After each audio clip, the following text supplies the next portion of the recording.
Welcome back to Echoes and Edges. This is the final installment of my conversation with Sher. Over the last 2 episodes, we've explored shame, survival, story work, nervous system healing, and the transformative power of compassionate presence. Today, we move into some of the deepest questions of all. What helps us reclaim a sense of worth when we never fully received the care we needed?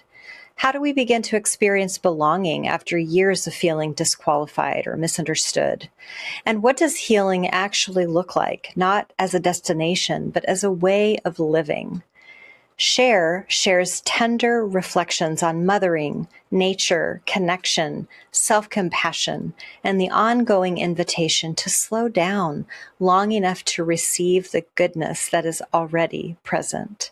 Let's return to the conversation. I just really appreciate the way that you're using the word worthy, because it's an experiential form of worthy. You're saying somebody had to show me, they had to show me that I was worthy. They had to act out my worthiness. They had to make me worthy in order for me to understand my inherent worth.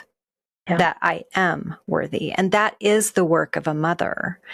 So when we're talking about mothering, you talked about Mother Earth, and I do just want to touch on this a little bit here. And I'd love your thoughts about this too, because I know you have some.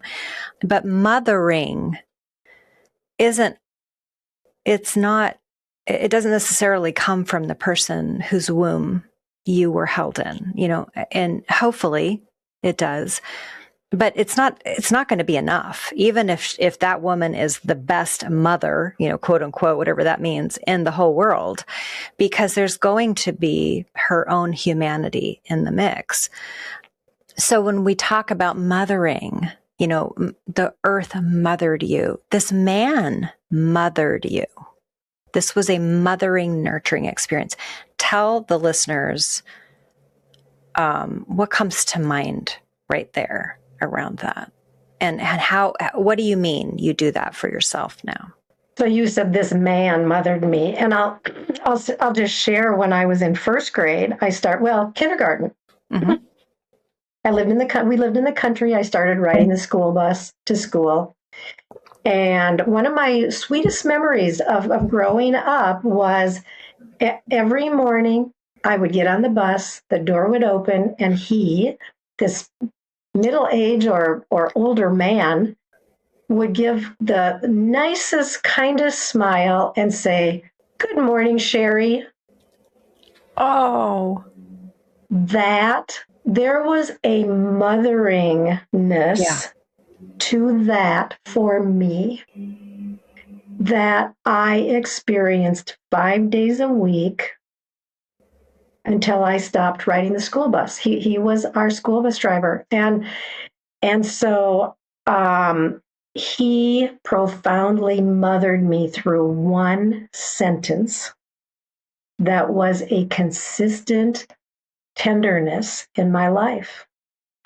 So, sometimes again, that's surprising, right? When I really recognized that, it almost came as a surprise to me that kind of presence that he offered me was that impacting. It really was. It was something I desperately needed in my life, and I wasn't getting it anywhere else.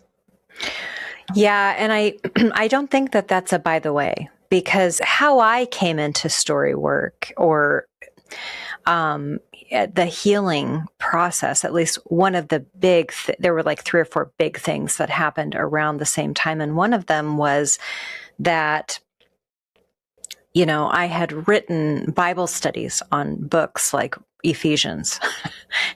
Like I could tell you theology, and I could teach it, and I could even get some emotional implication in there pretty well. But I was given this assignment to write, and from my childhood, first assignment I'd ever been given, to write a timeline from my childhood about who were my angels, who were my who were the tender people in my life? And I couldn't name a single person. I couldn't authentically name a single person. And I couldn't tell anybody because I was a Bible teacher. And so I couldn't, I couldn't articulate. I was so ashamed to discover that I didn't have. And so as healing has come over the decades since that happened, I can now actually fill out a timeline of events like you with the bus driver that called you Sherry in the morning and say, oh my good, that did something for me. But until these stories of harm and heartache are seen with love in today, in real time, oftentimes we can't identify, and I've come to understand that that's not abnormal. That's actually probably at least 50% of us in that class could not do that either. But so just thinking about, your bus driver gave you worth when he said, "Good morning, Sherry." Oh. He called you human.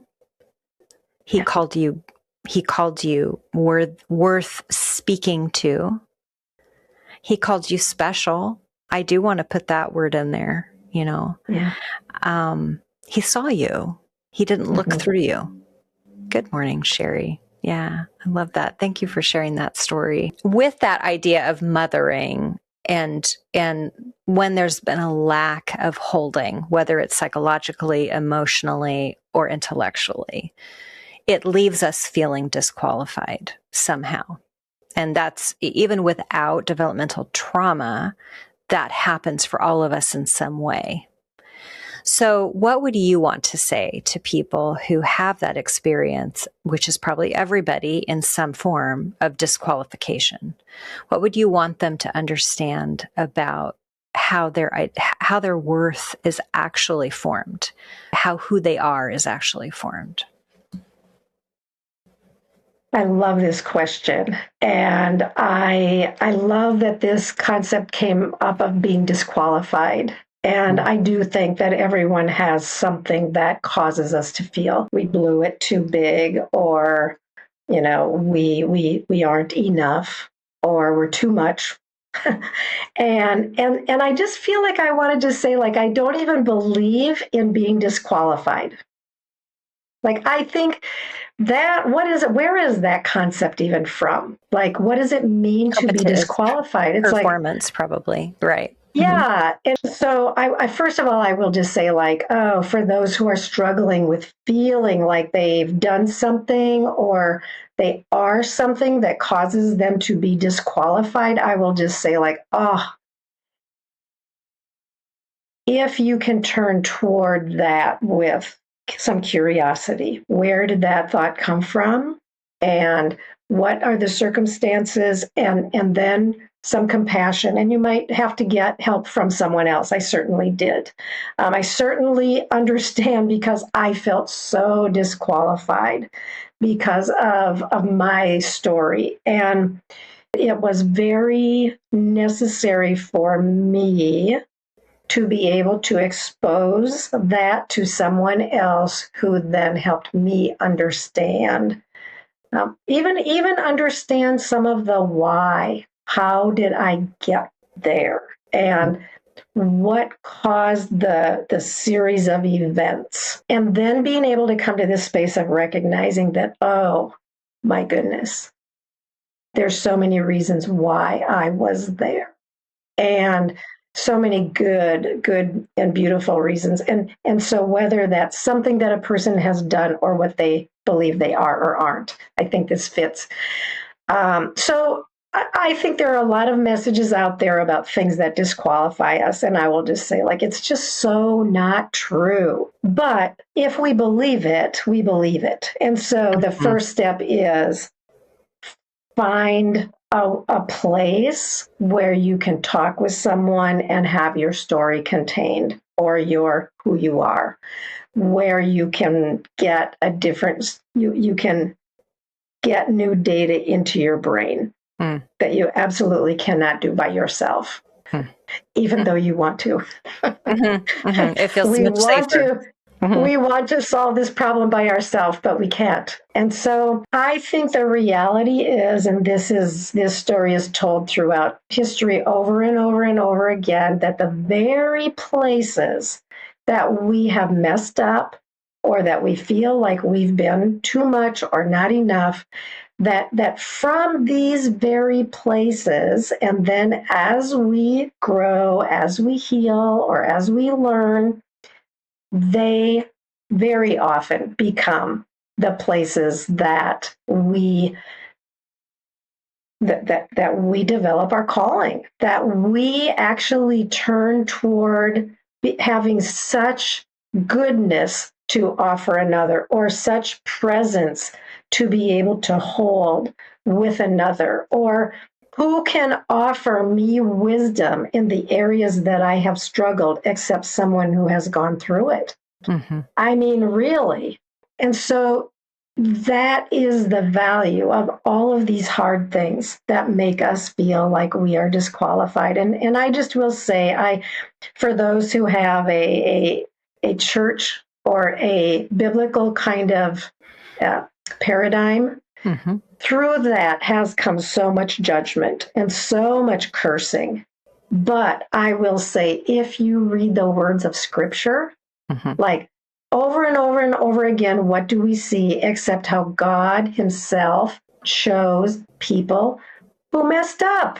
I mean, there's not a person in Scripture, hardly, who there's not something or lots of things that were recorded for all time of how they messed up. And yet these are the very people that God Himself chooses to work through and change the world through. The judgment that we feel, or the cursing even that comes against us for either for how we are or what we have done, there's so much grief here and sorrow, because it causes us to get stuck there for sometimes a long, long time. And what I would say to our listeners is redemption is a real thing. And when your story can be held in the arms and the hands, in the voice of someone who can contain it, and you can walk through it and sort through those pieces of shame and come to understand why and what was going on in you. Like for me, that was the space that I could begin to turn toward myself with self-compassion.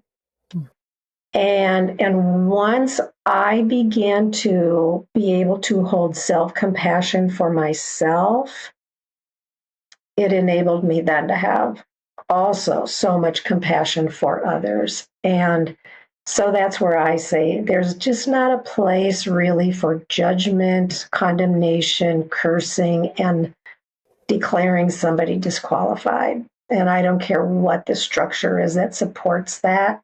It's not a worthy structure for us to put ourselves in. Well, I love that you brought in that religious or Christian in this particular space aspect, because I'm certain many of our listeners have a Christian background and have received both good and difficult things from people who maybe are well-meaning or maybe not. But if we go back to, like you said, that invitation to go back to reducing this language to rebel, I think of Nicole Nordeman's old song, This is the Beginning. What was it? The Unmaking?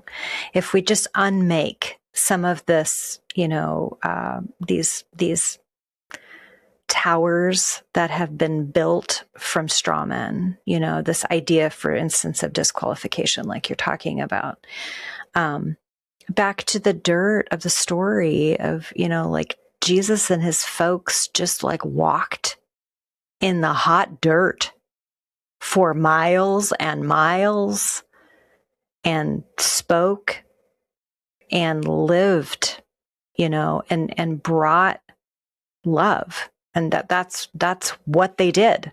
And so I love that you brought that back, and you carry this grounded wisdom in you, Cher. And I have had the pleasure of experiencing that grow, witnessing the growth, but also just the reality of it, just this is who you are. And more, you're coming into that yourself more and more. And that is hard won. I mean, it brings tears to my eyes. It's not accidental, like you said. It is an intentional turning back toward the honest reality over and over and over again, your reality over and over and over again. And so because of that, I love to hear from you and ask you to share, what do you think that people misunderstand? What else, besides this idea of disqualification, what else do you think that people misunderstand about the process or the experience of wholeness or healing? Mm. So many misunderstandings, I think. One is, I can do this quickly. This doesn't have to take a lot of time. Yeah. That was me 100 times, or maybe 1,000 times. So I think thinking that we can go through it quickly is a misunderstanding. And I think what I've come to recognize is it becomes a part of life, and the recognition of, in my humanity, I have this stuff stored in my brain. I have truths that my body knows. And when I bump up against them, I'm going to feel dysregulated. And so I'm still, I still meet with you and we have conversations. And so it's a life. I feel it's a lifetime thing, but I also feel like I love it so much. I can't imagine not being in this space. Another area that we must misunderstand is thinking that that when we struggle in our relationships with, maybe we've turned a corner, we've learned some things, we've experienced some new goodness, and we feel like, okay, now I know how to do it, and now everything will be different. But vulnerability in our closest relationships is one of the hardest things. And when we make ourselves vulnerable, there's a sense of kind of losing control there. And it's in that space that can actually cause us to become very dysregulated again and again and again. And so even though we're growing, sometimes it feels like we're not. It can feel like we're stuck because we keep needing to go through some of these things. And I will just add that I think in relationships, it is one of the spaces where we really can see how we're doing. It's the living, breathing space of how am I functioning, and where do I get caught, and where does my story show up? And so it's a good reason to stay connected with people in vulnerable spaces, because if we're not there, we can hide and pretend and perform and nobody really knows. But in these spaces where people really know us and then can say, hey, what's going on? And so that would be one. Another thing that I think is a misunderstanding is we make these declarations like, and me too, I'm not creative. I'm the most uncreative person. I said that just, I said that. I am Patria. I am not creative. Yes, that is in my story. Yeah. And so, and when we have childhood trauma, our brain literally cannot be open in these spaces of creativity and imagination. And so it's part of how we develop is by not experiencing, like, sometimes people talk about their childhood, Patria, and I feel like, wow, that is so different than my childhood. Like, I never dreamed about being the fairy princess or, all of these. Yeah. And so we can reclaim our imagination and things like being able to hold beauty and in these spaces. And I'll bring this up because you and I have talked so much about this, but spaces where maybe we feel fear, can we pause there and feel the sensations in our body and then recognize, okay, I'm actually safe right here, even though my body is saying, yeah, danger, danger, danger.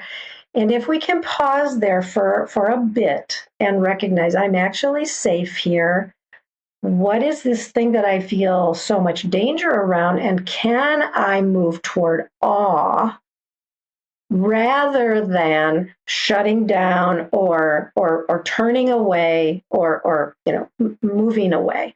And this can be a million different kinds of scenarios in our lives, from being alone, being. I know people who can't go into a coffee shop alone because there's, bugs or animals. You and I have talked a lot about that one, and just the fear that I have had about towards nature, which I absolutely love, and yet I've had so much fear, and so being able to reclaim these places that we have believed that we will never be able to experience in fullness, and that can be everything from things that we just desire and we wish we could do to meaningful relationships, and the sky is the limit. I mean, and there's probably many, many more things that we could talk about. Just like you said, there's a million things that we misunderstand about this. And I would just like to add one thing, and that is, and sometimes I say this because I like to joke. I love to laugh, and I feel like laughter is such an important aspect. And so I sometimes will just jokingly ask myself or other people, like, where are we rushing off to? Like, what is that thing that we're trying to rush toward and to get us out of this thing? Because this thing is life. And the more that we're rushing through it, the more that we're actually missing. And it's not to say, we are not saying, I know this to be true of you and me, that we are not saying if a bear is chasing you, you need to run. If you're in a dangerous, intimate relationship, for the love of all that's holy, get out. And we are here to help you with that. We are not saying if you're in danger, literal physical danger, to stay there. We are saying if you are safe enough, and many of us are safe enough to be able to pause or to go to a coffee shop, go to a Starbucks. In a Starbucks, you will be safe enough. And Starbucks isn't paying me to say that, to consider some of these things, right? So, just remember that too, that there's that idea of rushing. It's coming from the wound itself. It's not actually telling you the truth.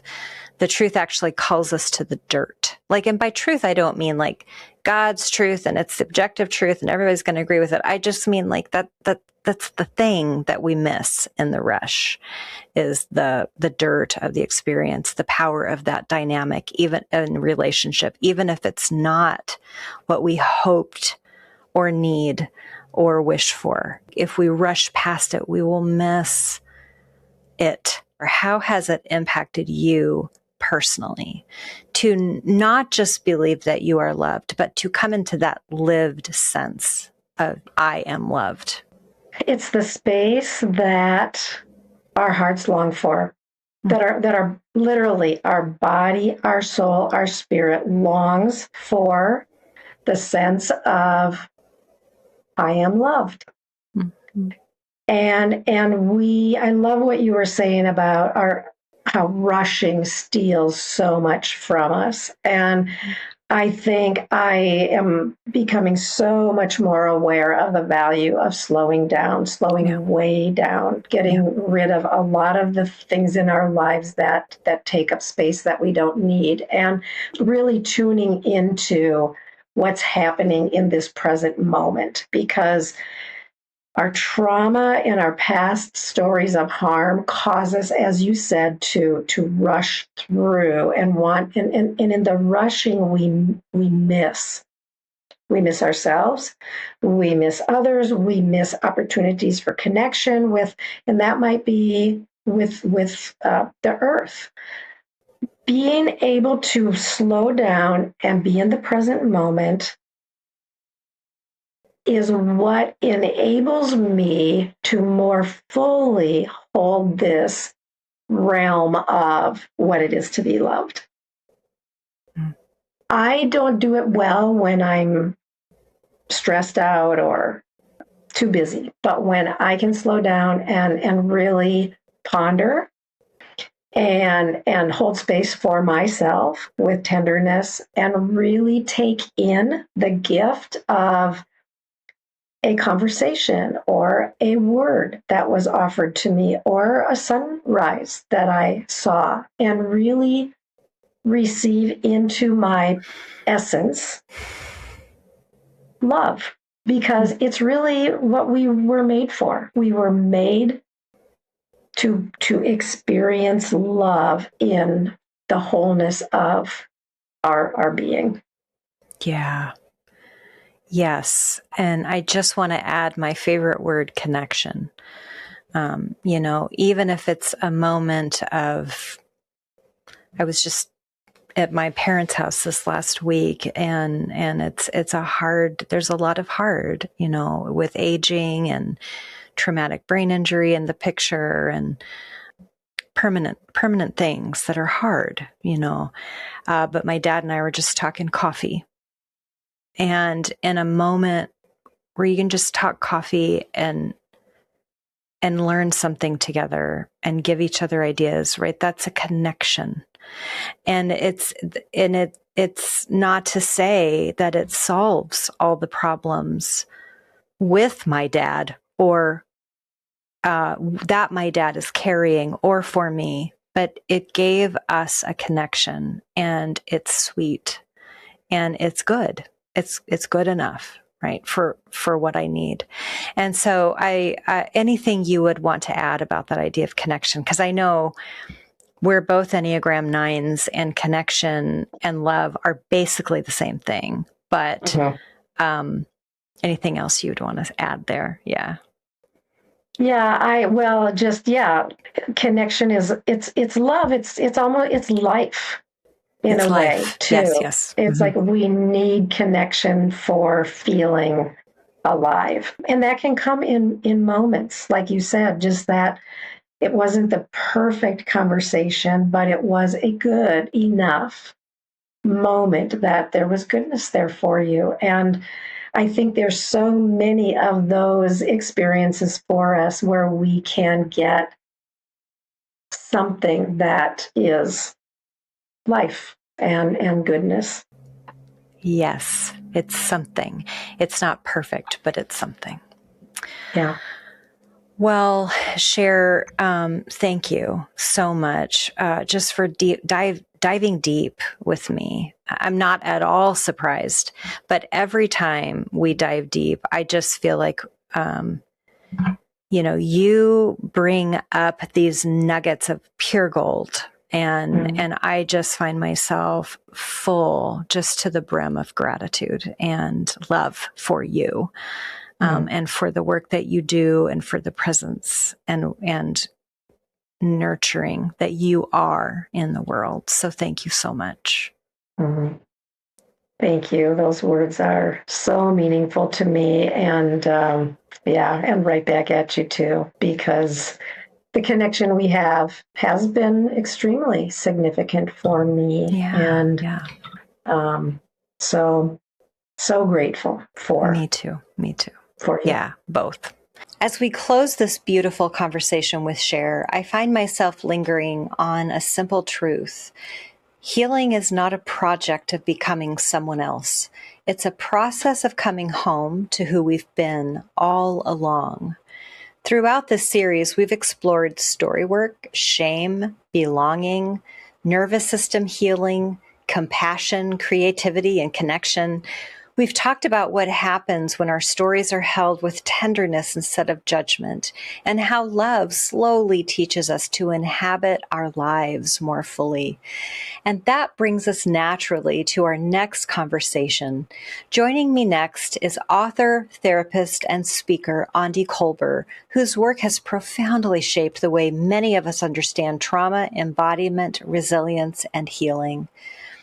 In a couple of her books, she has several, like Try Softer and Strong Like Water, Andi invites us into a vision of healing that isn't rooted in striving, perfectionism, or self-abandonment, but in gentleness, courage, nervous system wisdom, and secure connection. Together, we'll explore what it means to move from survival into wholeness, how tenderness can become a source of strength, and why healing often begins not with pushing harder, but with learning to listen. Until then, thank you for spending this time with us. Thank you for listening. And as always, may you find grace for your story, courage for your next steps, and reminders that you are not alone. We'll see you next time on Echoes and Edges.